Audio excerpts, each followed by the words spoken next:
Jesus é o Filho da bênção. Então diga em nome de Jesus: eu estou livre.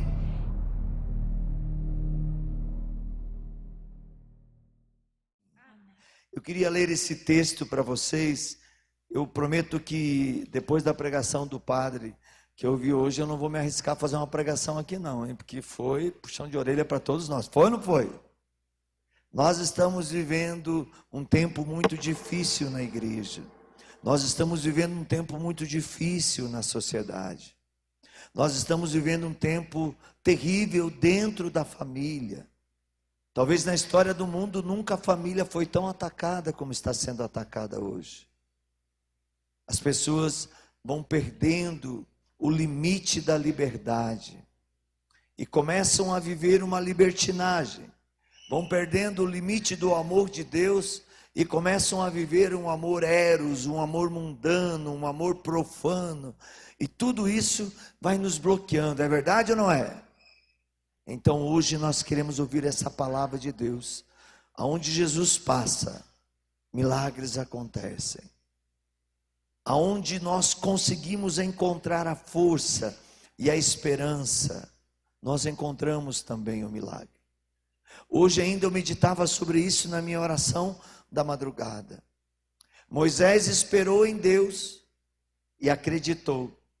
O mar se abriu, ele e o povo dele, que não era pouca gente não, era uma multidão muito grande, passaram o mar. E o que aconteceu com os perseguidores? Foram engolidos pelo mar. Elias acreditou e venceu os profetas de Baal, esperou em Deus a vitória até o último instante e Deus lhe concedeu. Davi, diante do Golias, esperou em Deus e no último momento Deus deu a força que tombou aquele gigante que ninguém podia derrubá-lo e Davi saiu vitorioso. Diga para o seu irmão: você precisa acreditar. Você precisa ter fé e o milagre vai acontecer. Por maior que seja a batalha, por mais terrível que seja a guerra,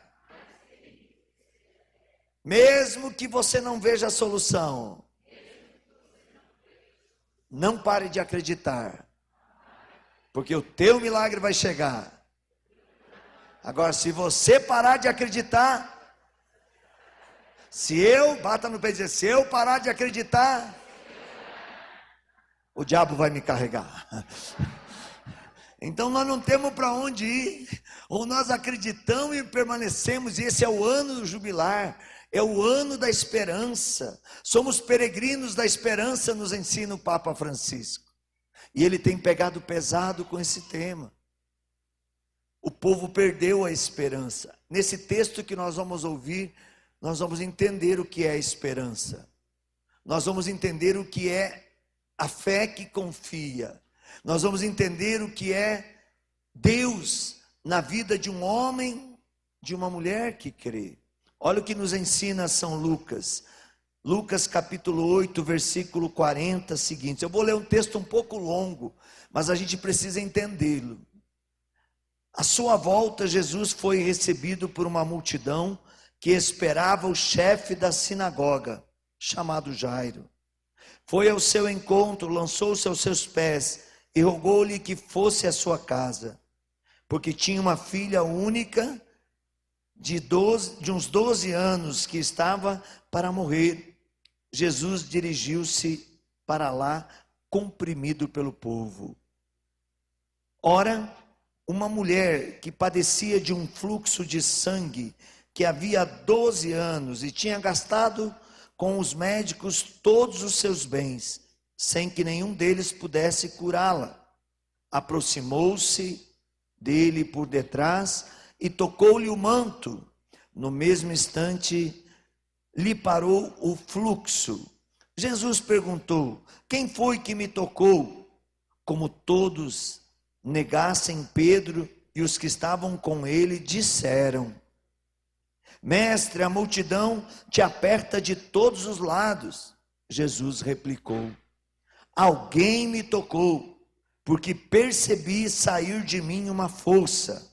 A mulher viu-se descoberta e foi tremendo e prostrou-se aos seus pés e declarou diante de todo o povo o motivo por que havia tocado e como ficara curada. Jesus disse: minha filha, tua fé te salvou, vá em paz. Enquanto ainda falava, veio alguém e disse ao chefe da sinagoga: tua filha acaba de morrer. Mas Jesus ouviu e disse a Jairo: não temas, crê somente e ela será salva. Quando Jesus chegou à casa, não deixou ninguém entrar com ele, senão Pedro, Tiago e João, com o pai e a mãe da menina.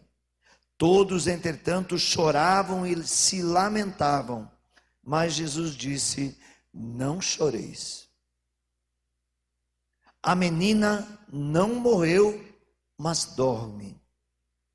Zombaram dele, pois sabiam bem que estava morta. Mas segurando ele a mão dela, disse em alta voz: Talita cumem, que quer dizer: menina, levanta-te. Voltou-lhe a vida e ela levantou-se imediatamente. Jesus mandou que lhe dessem de comer. Seus pais ficaram tomados de pasmo. Jesus ordenou-lhes que não contassem a pessoa alguma o que tinha passado. Filhos e filhas, percebam, duas coisas são muito importantes desse texto. A primeira: quantos anos tinha a filha de Jairo? 12. Quantos anos de sofrimento tinha a hemorroísa, que tinha gastado todo o seu dinheiro e não tinha encontrado a cura? 12. Aqui nós encontramos uma verdade da Bíblia, quando nós encontramos dentro dos números da Bíblia, né, que 144 mil vão se salvar. Essa palavra traz a resposta. 12, a filha de Jairo, simboliza a geração apostólica, de Jesus até sua vinda última. 12 anos daquela mulher simbolizam todas as gerações antes de Jesus, as 12 tribos de Israel. Olha só, esse é o primeiro ponto importante. 12 vezes 12, 144. Para Deus, um é quanto para nós? 1000. Um para Deus é como 1000 para nós, um para nós é como 1000 para Deus. A conta de Deus é uma conta esquisita. Deus é um péssimo matemático. Mas uma quantidade de 1000, qualquer um acerta, né? Então aí está um número da Bíblia e quebra todo o discurso dos testemunhos de Jarivá. Os testemunhos de Jarivá diz que só se salva 144 mil. No mundo eles são mais que 144 mil. Então tem um monte de gente deles que está condenado. Mas Jesus veio para que ninguém seja condenado. Nem as gerações passadas, nem as gerações que virão até a sua vinda última. A salvação é para todo homem, para toda mulher de fé. Esse é um milagre. Depois, o segundo ponto desse relato, a hemorroísa. A hemorroísa significa a pior espécie de maldição na Bíblia. Lá no livro de Levítico, nós encontramos que quando uma mulher tivesse um corrimento de sangue, ela se tornava maldita. E tudo que ela tocasse se tornava maldito. Olha que palavra forte. Tudo que ela tocava se tornava maldito. Então essa mulher, a doença dela não era o corrimento de sangue, mas era a exclusão.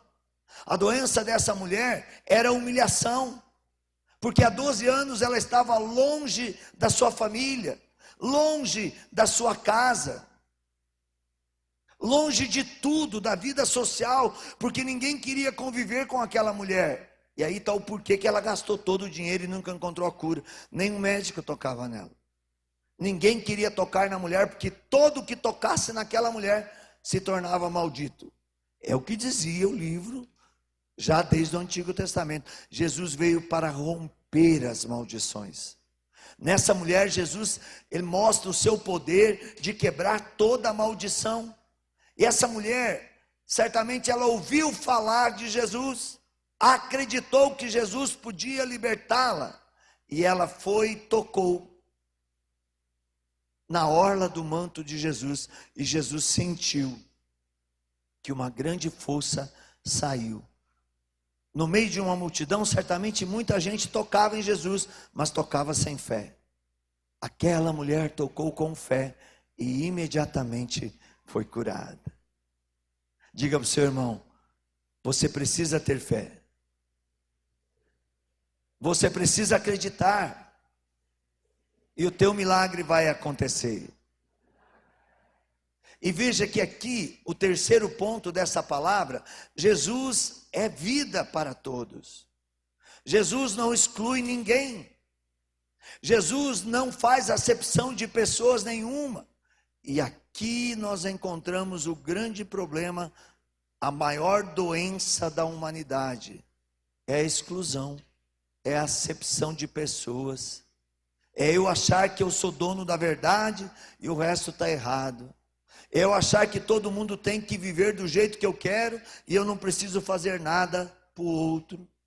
Aí é o fim de tudo. E o mundo de hoje está assim. Um mundo egoísta, cada um pensa em si, ninguém quer saber da necessidade do outro. E Santo Agostinho já dizia lá atrás, ai de quem se fecha. Ai de quem, olha, nem existia eu acho essa condição de condomínio que a gente conhece hoje, mas São Francisco já dizia, ai de quem cria condomínios para si. Quem se fecha, se mata. Quem se fecha, perde a fé. E hoje o padre explicou isso muito bem, por isso que eu não vou entrar nesse detalhe, porque eu levei um monte de puxão de orelha, não sei você, mas eu levei um monte de puxão de orelha na homilia de hoje. Porque nós precisamos ser transparentes. Eu não posso aqui dentro da igreja ser uma pessoa boa e lá na minha casa ser um bandido. De que adianta as pessoas do mundo inteiro me conhecer como alguém de Deus e os da minha casa assim, não é verdade não, não é de Deus não. De que adianta eu sair pelo mundo inteiro pregando o evangelho para todas as pessoas e eu não viver o evangelho com os meus, não viver o evangelho com o testemunho de vida. Aqui Jesus chama a atenção disso. Não exclua, ame. O amor é a cura que o mundo precisa. E João vai dizer na sua primeira carta, capítulo 4, versículo 8 e versículo 16, Deus é amor. E olha como é que é o amor de Deus. Eu fiquei pensando hoje, nós vamos orar agora, pedir muitos milagres, mas eu fiquei pensando o que eu vou contar para esse povo, para eles despertarem a fé. E eu orando hoje com o Pedrinho, numa partilha, me veio esse testemunho da Coreia. E quando o padre falou que o Pedrinho já foi para a África, é verdade, comeu mandorová na África e passou com aquela doença de dia uns 3 dias, quase morreu. A doença de dia é diarreia. Sabe por que é uma doença de dia? Porque já vem do seu nome. Dia é porque ela dá de dia e dá de noite, e a noite e o dia é uma coisa só. A pessoa não consegue dormir, por isso o dia. E a arreia vem do verbo arreia, eu arreio, tu arreia, todo mundo arreia quando dá esse negócio, né? Então o Pedrinho comeu até mandorová lá na África, passou mal, depois queria comer jiboia. Aí eu falei, não vai comer não, porque se morrer a Ana mata eu depois, né? Eu liguei para a Ana, falando, dá um corretivo nesse teu marido aqui, porque o bichinho quer experimentar de tudo. Pedrinho é um grande missionário. Aí quando o senhor falou, padre, eu vou levar ele para a Coreia do Sul, quero ver ele se limitar com os coreanos. Mas os coreanos, gente, para vocês terem uma ideia, um país grande como a Coreia do Sul, tem 4 dioceses, poucos sacerdotes, não tem diáconos, 4 bispos. E eu fui chamado para pregar na Coreia. Olha o que é fé. Fé é isso. Primeiro dia que eu entrei na Coreia, eu saí de Tel Aviv, ou melhor, eu estava em Betânia, de Betânia, peguei um carro, fui a Tel Aviv, porque fui chamado em cima da hora, tive que deixar um grupo de peregrinos, e eu precisava encontrá-lo em Istambul, na segunda-feira, porque se eu não encontrasse eles lá, bloqueava a passagem de todo mundo. Roma mandou um convite, aonde você estiver, largue o que você está fazendo, e vá para a Coreia. E eu tive que obedecer. Porque a obediência faz parte de todo chamado e de toda vocação. A obediência faz parte do marido com a esposa, da esposa com o marido, dos pais com os filhos, dos filhos para com os pais. E aí a graça acontece. Eu obedeci, larguei aquele grupo, nunca imaginei um dia chegar na Coreia. Aí saí, olha, imagine a situação. Eu saí de Tel Aviv e fui para Rússia. Na Rússia, se eu já não sei falar nem o português direito, o negócio ficou russo demais. Eu não sabia pedir ajuda nem para ir para o terminal, que eu precisava lá de Moscou ir para Seul, na Coreia. E a coisa, eu precisei ter fé. De repente eu comecei a rezar e eu falei assim, mas gente, mas é só olhar na passagem que tem o número do terminal. Eu olhei na passagem, vi o terminal, eu estava no 35, era 275 o meu terminal. Eu falei, ferrou. Olhei para o horário da minha passagem, eu já estava 2 horas atrasado. Eu falei, nunca mais eu vou voltar para o Brasil. E eu saí correndo numa disparada. Quando eu cheguei, esqueci de olhar para o painel, né? Porque às vezes a falta de fé faz com que a gente não veja o que é tão óbvio. Quando cheguei lá, já estava arrebentado de canseiro, fui correndo, atravessei aquele aeroporto, olhei para o painel, o meu portão era 35, onde eu estava. E eu falei, se eu estava atrasado, agora ficou pior. Aí eu disparei correndo de novo, quando cheguei no outro portão, deu quase 40 minutos de corrida dentro do aeroporto. Quando eu cheguei lá, desesperado, apresentei meu passaporte, chorando, porque achei nunca mais vou sair da Rússia. Apresentei meu passaporte, apresentei minha passagem, só fiz assim, me ajuda. E uma japonesa, na Rússia, olhou para mim, você está com algum problema? Eu falei, graças a Deus, Deus é bom demais. Botou uma brasileira com cara de japonesa na Rússia e disse assim para mim, meu filho, você não está atrasado, não. Você tem que esperar mais 3 horas, porque você está com o fuso horário aí no teu relógio, lá de Tel Aviv, e nós aqui temos 6 horas de diferença. Falei, sofrendo à toa. Uma pessoa que não tem fé sofre à toa. Fui para a Coreia, cheguei na Coreia, gente. Entrei naquela situação. Primeiro, nós escreve daqui para lá. Eles escrevem de lá para cá e é um monte de quadradinho. E eles falam entre eles, a gente não sabe se eles estão miando, se estão xingando, se estão... Falei, meu Deus do céu, cheguei no aeroporto, graças a Deus tinha um coreano do Brasil, que foi lá para me traduzir com a sua esposa, o seu João, que mora há 50 anos em São Paulo, ele é a dona Clarice. Cheguei lá, estava no aeroporto, o bispo, 4 irmãs e 2 sacerdotes. E mais o casal. Quando eu olhei para eles, hábito tudo igual, eu falei, deve ser tudo da mesma congregação. Aí fui conversar com o seu João, ele me apresentou para o bispo e tal. Aí entrei no carro, me levaram flor para o aeroporto. Eu falei, nossa, entrei no carro, estou indo no carro, dentro do carro, eu fiquei interessado em saber quem eram aqueles que estavam lá. 4 irmãs e 2 padres. E aí eu perguntei, vocês são de uma mesma comunidade? Eles falaram assim, nós somos filhos dos mesmos pais. Eu falei, o quê? E quantos filhos os pais de vocês têm? 6. Só nós. Eu falei, caraca, 6 filhos, 4 religiosas e 2 sacerdotes. Foi na Coreia, que não tem padre, que não tem vocação, que tem 20% de cristão, o resto é tudo budista. Eu falei, meu Deus, o que esse povo, de onde veio tanta fé? Aí começaram a me contar a história. Eles eram 6 crianças abandonadas na lata do lixo. E os seus pais prestavam serviço a uma comunidade chamada Cotoneg, que é a maior obra social do mundo. E como que ela começou?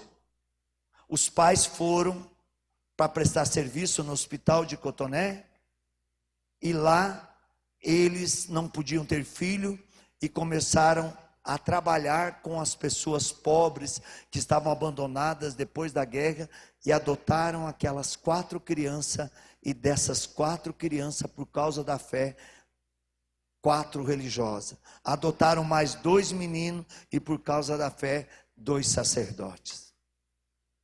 Eu fiquei impressionado. Falei, mas que comunidade é essa? Comunidade Cotoné, sabe como é que começou? Começou com um mendigo e um sacerdote que gaguejava, e o bispo não quis dar paróquia para ele, mandou ele lá para o fim do Cunhepe do Nhepe.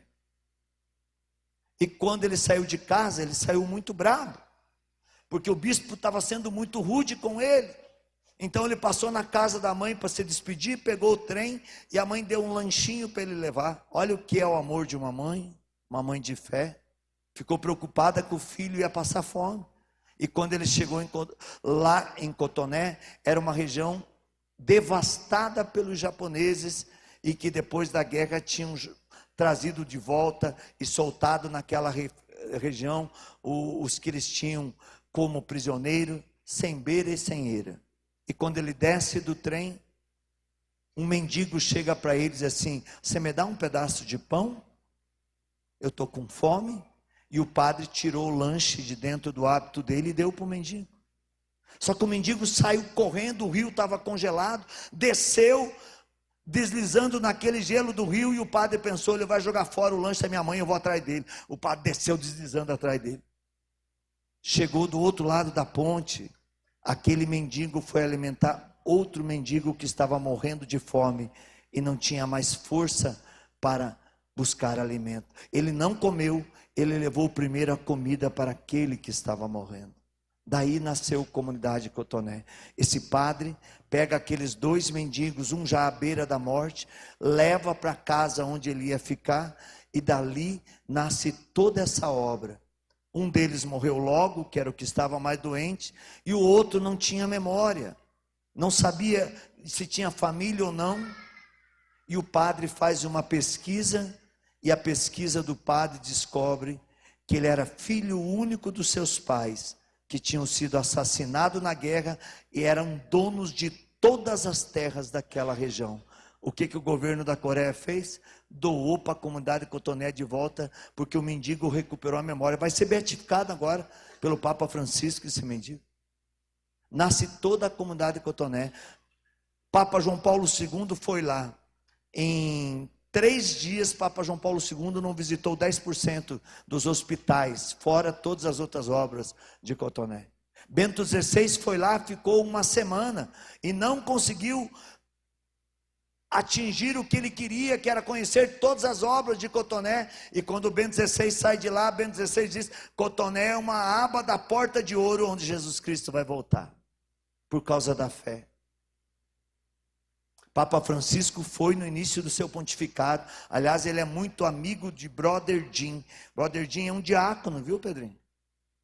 É um médico que deixou tudo para ser diácono. Também filho único de uma das famílias mais ricas da Coreia do Sul, e doou todos os seus bens para a comunidade.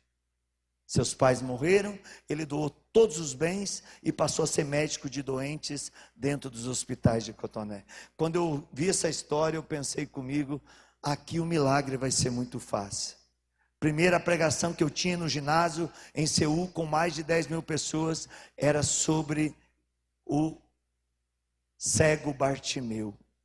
E quando eu comecei, eu pedi ao tradutor que lesse o evangelho do cego Bartimeu, porque nós ganharíamos tempo. E quando ele começou a ler o evangelho, veio um sacerdote, pediu licença a ele e começou a ler o evangelho. Aquele sacerdote estava cego há mais de 10 anos, só atendia a confissão de manhã à noite no confessionário. E quando o seu João começou a ler o evangelho do cego, ele pensou: eu também posso enxergar, e ficou completamente curado, sem nenhuma proclamação de nada, só escutando a palavra de Deus. Isso é fé. Aquele ginásio foi a loucura. Tantos milagres que aconteceram, mas o melhor de tudo que eu vi, E depois eles vieram para o Brasil, veio o bispo, veio o padre cego, que estava enxergando, veio aquele casal de médicos. Quando eu cheguei no aeroporto de Seul para voltar para Istambul, no domingo à noite, eu não tinha muito tempo. Brother Jim que foi me levar para o aeroporto.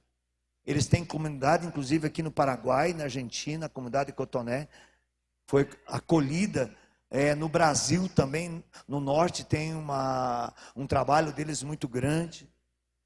Foram me levar no aeroporto, chegou lá, tinha um casal com 2 crianças, uma de 9 e uma de 6 anos de idade. E eu olhei para o seu João, o tradutor, e disse: o que eles querem, seu João? Eles querem oração. Eles não conseguiram ir até você lá no encontro, eles vieram aqui pedir oração. Eu falei: mas eu não tenho tempo, seu João, tem que ir, vou perder meu voo. Não, nós vamos rezar um pouquinho por eles aqui no saguão do aeroporto, saguão de Seul. Um país que tem 20% de cristão. Eu não tinha o que fazer, eu comecei a orar em línguas, impunha as minhas mãos sobre os 2 médicos, os 2 estavam desenganados com câncer. Eles sabiam que pela medicina eles não tinham cura. E eu ali comecei a orar em línguas em poucos minutos por eles. E percebi uma coisa estranha. Enquanto eu orava em línguas, a menina deles de 6 anos, olhava para outra menina de 9 anos, e elas começavam a rir como se elas estivessem discutindo alguma coisa, e eu me incomodei com aquilo. Eu só estava orando em línguas, e para mim orar em línguas ali, para eles não ia fazer diferença nenhuma, porque se eu estivesse orando em português, ou eles são coreanos, não ia entender nada do mesmo jeito. Só que enquanto eu orava em línguas, olha a manifestação de Deus. A mais nova escutava como se eu estivesse rezando a Salve Rainha em coreano. A pessoa, um galeguinha desse falando coreano, bem assim, de rezar uma salve. Esse já era o maior milagre, né? E a mais velha dizia: não é Salve Rainha, ele está rezando o Pai Nosso em coreano. E eu só estava orando em línguas. Quando eu vi que o tradutor me contou isso, que elas estavam discutindo isso, eu terminei a oração e disse: diga a eles que o que eles vieram buscar de Deus, eles encontraram. Passado 15 dias, eu estou aqui no Brasil pregando na TV Século 21, no programa Louvemos o Senhor. Padre Eduardo de Sironi, hoje nós vamos ver um grande testemunho de milagre. Nunca imaginei que eles viriam da Coreia para cá. Viajaram 26 horas de avião da Coreia até São Paulo, foram a Século 21 para dar o testemunho. Aquele casal de médico, contrariando a qualquer diagnóstico da medicina, estava completamente curado. Olha o que é fé. Nós às vezes temos línguas diferentes, nós às vezes somos de raças e nações diferentes, mas aonde tem fé, tem o milagre, independente da raça, independente da língua. E hoje os milagres parecem que estão tão escassos. Por quê? Porque a gente parou de acreditar. A gente começou a colocar a confiança nos homens e não em Deus. E eles vieram na TV e deram aquele testemunho. À noite pegaram o avião, viajaram mais 26 horas para voltar para a Coreia. Isso é fé. Quando você encontra um milagre, aqui Jesus vai proibir eles de falar. Mas você não pode se calar, porque o milagre não vem do ser humano, o milagre vem de Deus. Que alegria poder viver com você esse momento de encontro que estamos tendo com a palavra, com a oração. Jesus é o médico dos médicos, a oração é o remédio dos remédios. Nos ajude a evangelizar. Se você gostou do nosso vídeo, desta pregação, compartilhe, dá um like, convide pessoas também para seguir as nossas redes sociais. Tudo Ironispo Daro Oficial. Participe dos nossos combates. No Pix que está aí na sua tela, você pode se tornar um evangelizador conosco, ou pelo doações.ironispodaro.com.br, ou acessando a nossa loja.ironispodaro.com.br, você também se torna evangelizador. Deus abençoe. A sua ajuda salva almas.